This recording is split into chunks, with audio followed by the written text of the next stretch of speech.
கும்பராசி நண்பர்களே, குழப்பத்திலிருந்து வெளியில் வரக்கூடிய நேரம் இந்த நேரம். உங்களுக்கு ரொம்ப குழம்பி போயிருக்கீங்க, நிறைய சங்கடங்கள்ல இருக்கீங்க, பிரச்சனைகளோடு தான் இருக்கீங்க. வெளியில வரணும்னா உங்களை நீங்க தெளிவுபடுத்திக்கணும். சரி, இந்த வாரம் சந்திரன் எங்கே சஞ்சரிக்கிறார்? ஞாயிற்றுக்கிழமையும் திங்கட்கிழமை 2 நாட்களும் உங்களுக்கு யோகமான நாட்களாக இருக்கும். வர வேண்டிய பணம் வரும், சந்தோஷம் இருக்கும், பெரியவருடைய ஆதரவு கிடைக்கும். இந்த ஞாயிறு திங்கள் 2 நாட்களும் உங்களுக்கு நன்மையான நாட்கள். அடுத்து செவ்வாய்க்கிழமை, புதன்கிழமை, வியாழக்கிழமை மதியம் வரை பார்த்தீங்கன்னா திடீர் வெளியூர் போறது, வீண் அலைச்சல், திடீர் செலவு ஏற்படுறது, சில பேருக்கு உடல்நலம் பாதிக்கப்படுறது, இவையெல்லாம் ஏற்படுத்துவதற்கு 12ஆம் இடத்து சந்திரன் காரணமாக இருப்பார். அதன் பிறகு வியாழக்கிழமை மதியம், வெள்ளிக்கிழமை, சனிக்கிழமை ஒரு நன்மையான பலன்கள் கிடைத்திடக்கூடிய வாய்ப்புகள் இருக்கு. இந்த நேரத்துல எல்லா கிரகங்களும் சொல்லி வச்ச மாதிரி இந்த நேரத்தில் எதிர்மறையாக சஞ்சரிக்கிறார்கள்.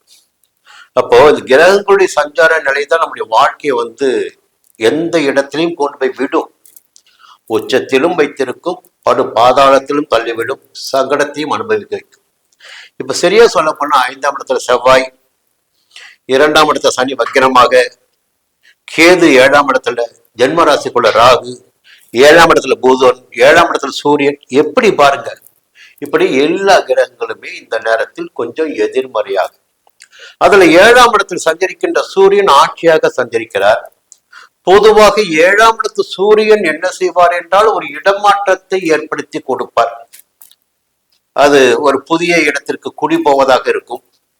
வேலையில் இருப்பவர்கள் இருக்கின்ற இடத்தை விட்டு வேறு ஒரு ஊருக்கு வேலைக்கு செல்ல வேண்டியதாக இருக்கும்.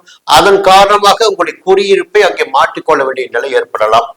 ஒரு மாற்றம் என்பதனை சூரியன் உங்களுக்கு ஏற்படுத்தி கொடுப்பார், இடமாற்றத்தை.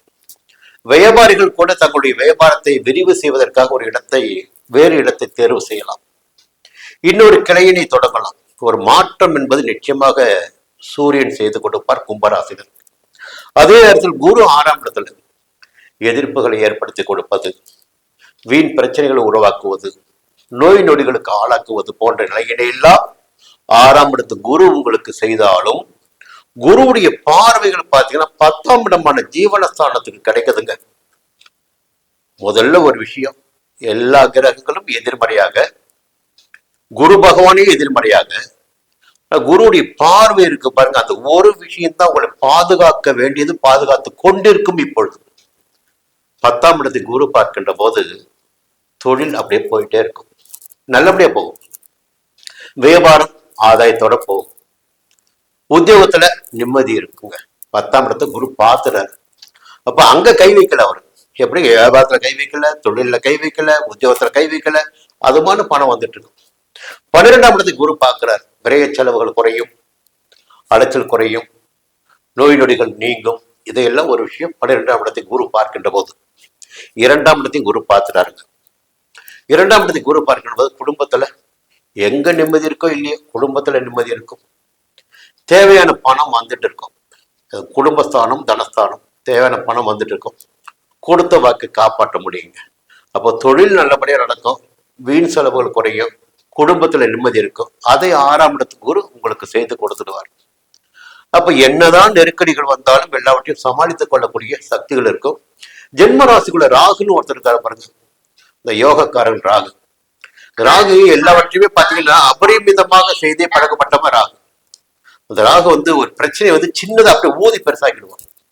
அந்த ராகு என்ன பண்ணுவார்னா பெருசாக பெருசாக பெருசாக கனவுகளை விதைத்துக் கொண்டிருப்பார். அப்ப ராகுடைய சஞ்சாரம் உங்களுக்கு நிறைய ஆசைகளை ஏற்படுத்தும். 7ஆம் இடத்துல கேது வேற.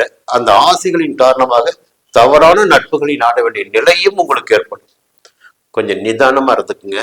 இந்த நேரம் சரியில்லாத நேரம் உங்களுக்கு, புரியுதுங்களா?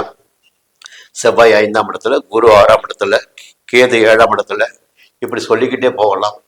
வாழ்க்கையை பாருங்க, தொழிலை பாருங்க, வருமானத்தை பாருங்க, உடல்நிலையை பாருங்க, அதெல்லாம் சாதகமா இருக்கு. நிதானமாக இருந்து விட்டாலே போதும், எல்லாம் நன்மையாக இருக்கும். மீண்டும் ஒரு நல்ல காலம் நிச்சயமாக உங்களுக்கு வருங்க. மற்ற கிரகங்கள் அப்படியே மாறிக்கிட்டே இருப்பாங்க. இந்த 5ஆம் இடத்து செவ்வாய் 6ஆம் இடத்துக்கு போவாரு, 6ஆம் இடத்துக்கு குரு 7ஆம் இடத்துக்கு போவாரு. இப்படி நிறைய மாற்றங்கள் இருக்கு, சரிங்களா? மாற்றங்கள் என்பது மாற்ற முடியாதது. எதிர்காலம் உங்களுக்கு பிரகாசமாக இருக்கு. இந்த வாரம் கொஞ்சம் நெருக்கடி இருக்கு. மீண்டும் அடுத்த வாரம் சந்திப்போம்.